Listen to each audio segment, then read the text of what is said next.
Hello and welcome, one and all. This is Old School Gamer 1971 here. Millie, Lloyd, everyone, hope you're all having a good day.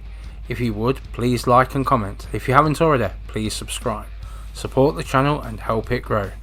Today's thoughts is on Bear With Me.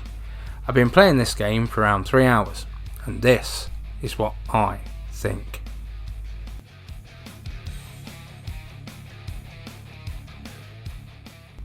Bear With Me, developed by Exordium. It's an adventure game that came to the PlayStation 4 in 2019. This is all their own work. It's a point and click adventure set in a noir style that takes place in a child's mind. She is 10 years old and is called Amber. I feel this is quite original, and it is really nice to be playing a new point and click adventure in 2019.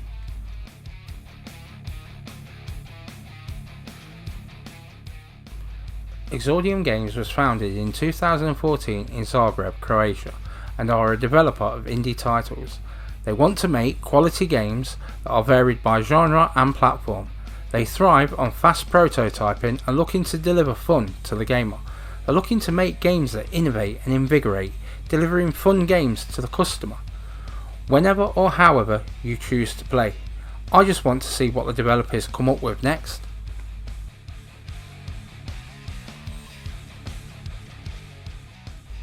Bear With Me is a 3-episode noir adventure.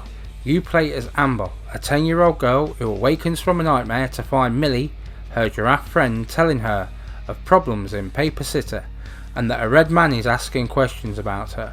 Also that her brother Flint is missing. Millie suggests that she should get her old partner, Ted E. Bear, a retired grumpy old detective, to help with the investigation. Once they've agreed to work together, they must hunt down clues and question all witnesses and suspects alike, blissfully unaware of the dangers ahead and what has really been happening to the residents of Paper City, fires and explosions. When the Red Man enters Amber's house and commits a dastardly deed upon poor Miss Millie, only then do they finally begin to understand the danger that they are both in. So is this Bear With Me, or is this Bear Asked Me, and believe me, nobody wants to see that. Amber Ashworth, if I had a nickel for every time this broad got me into trouble, I'd be neck deep in nickels right now. Something was different this time. I could feel it in the air. Someone really put the scares on her. Despite her fragile appearance, Amber's a tough kid, so it was unusual to see her like this. Okay, so it isn't AAA, nor is it meant to be. Realistic graphics? Hell no. What we have here is an indie title based in a child's mind. It stylistically is noir, which is pretty well done at that. It's very minimalist, which fits in well with the style and makes it easier to play the game, find the stuff, so it's a quicker play, with better pacing, and it doesn't overly feel slow. Because the child's point of view is that of being a 10-year-old, the graphics are that of a child's drawing. For me, the graphics are good and found them quite refreshing when compared to the rest of today's ultra-realistic graphics. This is very imaginative, and I recommend to any fan of the old point-and-click adventures, and say the improvements here are just that, and it detracts nothing from the gameplay. Oh my god, you're still mad at me after all this time? I really need your help, and I kind of promised Millie I would ask you to come along. Mad? Why would I be mad? I was almost thrown into a wood chipper thanks to you. I was lucky. One of the guys we investigated is in my birdwatching, poker and cigar club. And where were you? You ran I off. really like what they've done with the sound. I believe the sound was redone for the PlayStation 4 release. Not the script, just the sound quality. This makes the game so much better to play. Sometimes in games the sound is more important than the graphics. I find the sound can make or break a game. Here we have some fantastic mood music. It really fits the game well, along with the voiceover. This is all so good. The bear is fantastic and his dialogue is so right for the noir detective style. At the same time, the protagonist, Amber, is also well voiced, appearing to be a clever, opinionated 10-year-old with an imagination to match. In short, it sounds great with a cast to match, and I don't just mean the protagonists, The support cast is also just so damn Hey good. there, Rust. It's been a while. Sure has, Snoop. Still walking the beat? Not lately. I finally took some time out to sort things out. He's pretending he's retired. It takes a lot out of him, apparently. Well, you couldn't have picked a worse time to retire, Snoop. Things are getting close to boiling point down in the city. What's going on, Rust? Wish I could tell you, Bear.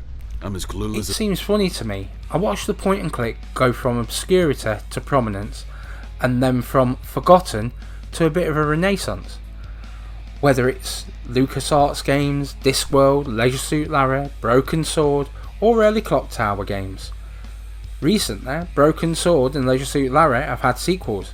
Now Bear With Me has kind of brought these games back to the fore. These games have felt a little easier, especially this game. This is a good example of the genre. You get all 3 episodes and the bonus DLC in with the price. At the beginning, I found myself overthinking things. I've cut the 5 minutes I spent trying to do something with a bed.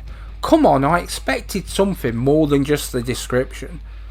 Most of the stuff you have to use one item on the other, but in this game somehow makes sense. This is mind blowing.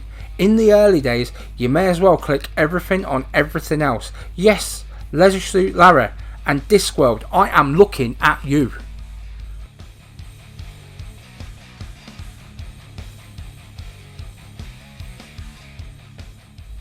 Man, does this get so much right. First off, the noir setting. Whilst it's a personal favourite of mine, the colour scheme, or lack thereof, isn't the be all and end all. There is splashes of red like the red cloth on the bed. The sound, music, graphical style and mood all do matter. This game has these in spades, and the story could have been ripped right out of a noir novel or movie, but without the teddy bear obviously. This helps a lot and really pulls you right into the story. With a lot of the story is seemingly in Amber's head. The locations start off in her home, with Teddy Bear's office in her cupboard, with entrances to the city that are all round her house. Characters are her toys, except for the red man. This all feels like a child's imagination, and that is the charm of the game. After 3 hours I was invested in her story, and I wanted to know what becomes of Amber and Teddy Bear.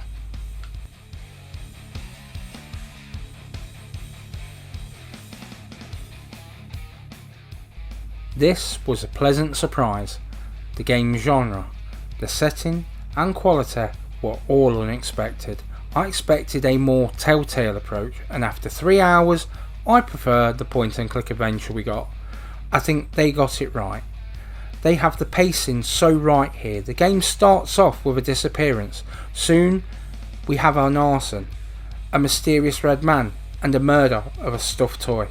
It really has the feeling of those old noir movies. I know I have said this a couple of times, but it is something the game has truly impressed on me. With an interesting story, it's a world I want to return to, and feel it's one that I will return to just because.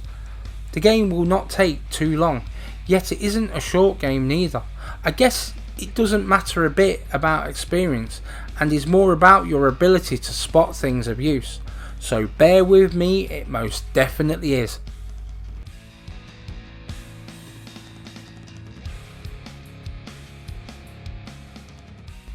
If you are hearing this, you've made it all the way to the end of the video. Thank you very much. Give it a thumbs up and comment if you enjoyed the video. Please share as it helps the channel grow and improve.